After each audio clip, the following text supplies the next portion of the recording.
So, bakit nga ba gusto o sinusuportahan ko pa rin si FPRRD sa kabila ng mga e-cheque na nangyari noong panahon ng drug war niya? Iyon ay dahil naniniwala ako na maganda ang intensyon niya nang ideklara niya ang giyera kontra droga. Naniniwala akong hangad niya talaga ay ligtas na kapaligiran para sa mga inosenteng Pilipino, kaya siya nagdeklara ng giyera kontra droga.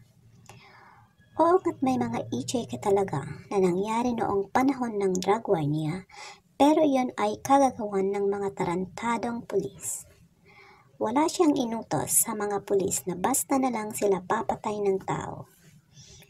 Bago siya magdeklara ng giyera kontra droga, ay ito ang utos niya.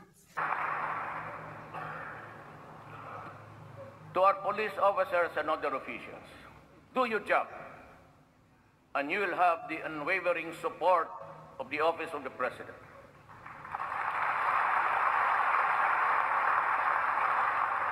I will be with you all the way. Abuse your authority, and there will be a hell to pay.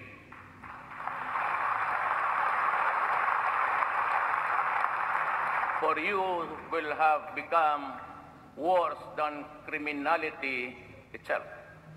I order the National Police Commission to hasten the conduct of investigation and adjudication of administrative cases against police officers involved in criminal activity and illegal activities, and prescribe policies on lifestyle checks for PNP members. So ayan, maliwanag na hindi niya iniutos sa mga pulis na basta na lang mamaril ng tao. Sadya lang talagang may mga gagong pulis na basta na lang namamaril. Katunayan, kahit ngayon na walang drug war, ay maraming pulis pa rin ang basta namamaril ng tao. Panoorin natin ang mga balitang ito. Sinimulan na ngayong araw sa Navotas Prosecutor's Office ang preliminary investigation sa kasong isinampa laban sa mga pulis na sangkot sa pagkamatay ni Gerald Jemboy Baltasar, ang teenager na binaril at napatay ng mga pulis Navotas noong August 2. Kuhang-kuha sa CCTV ang pamamaril sa mag-asawa sa Butuan City. Duguan sa driver's seat ang mister habang ang misis humandusay sa labas ng kotse. Agad ding nadakip ang suspect, ang kapitbahay nilang si Police Staff Master Sergeant Darwin Plaza Nolasco. Patay ang isang pulis sa Taguig matapos barilin ng kabaro niya. Ang pulot dulo ng krimen ay dahil daw sa nilutong ulam ng biktima. Diba, walang drug war nang mangyari ang mga to? So kung ating iisiping mabuti, ay nagkaroon ng e-cheque ang drug war ni FPRRD dahil sa mga ganitong klase ng pulis. Pero, ang presensya ng mga ganitong klase ng pulis noong panahon ng drug war ay hindi din nangangahulugang i-cheque lahat ang dahilan sa mga nangyaring patayan. Sigurado na may mga napatay dahil nanlaban talaga. Patunay ang mga pulis na namatay din, tulad sa nangyaring ito. Nagdadalamhati sa morgue ng Rizal Provincial Hospital ang mga kaanak, kaibigan at kabaro ni Senior Inspector Mark Hill Garcia. Kaiba kasi sa mga nauna niyang operasyon, siya ang nasawi matapos mabaril ng sumpak ng hinuhuling drug personality sa isang buy-bust operation sa Barangay Inarawan, Antipolo.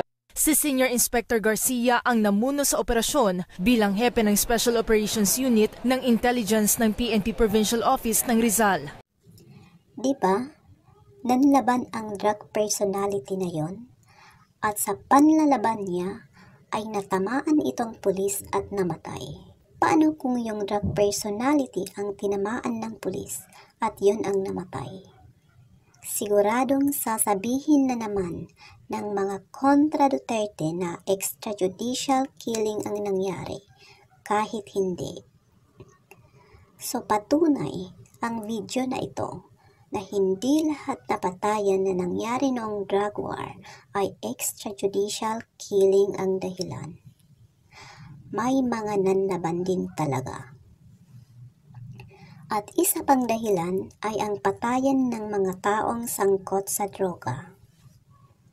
Hindi tayo ipinanganak kahapon para hindi natin alam na nagpapatayan ang mga taong sangkot sa droga, lalo na pag nagkabukingan, tulad ng pagkabuking ng marami noong drug war. Kaya kung nakakaintindi tayo, ay ating naiintindihan na hindi lang EJK talaga ang dahilan ng patayan noong panahong yon. Of course, alam na alam yun ni FPRRD at alam niyang sinuway ng ibang pulis ang utos niya. Pero bakit kaya sa kabila ng mga katotohanan yon ay inako pa rin niya ang lahat na patay ng drug war niya? At hindi siya nanisi ng iba. Kasi pangit nga naman sa isang leader na manisi ng iba pag may failure sa mission niya. Kaya nga kahit alam ni FPRRD na maraming nagsamantala sa drug war niya, to the point na ikinasira niya, ay di pa rin siya nanisi ng iba. Mag-isa niyang hinarap lahat na investigasyon at mga kalabang gustong magpabagsak sa kanya hanggang sa ipahuli siya at dalhin sa ibang bansa.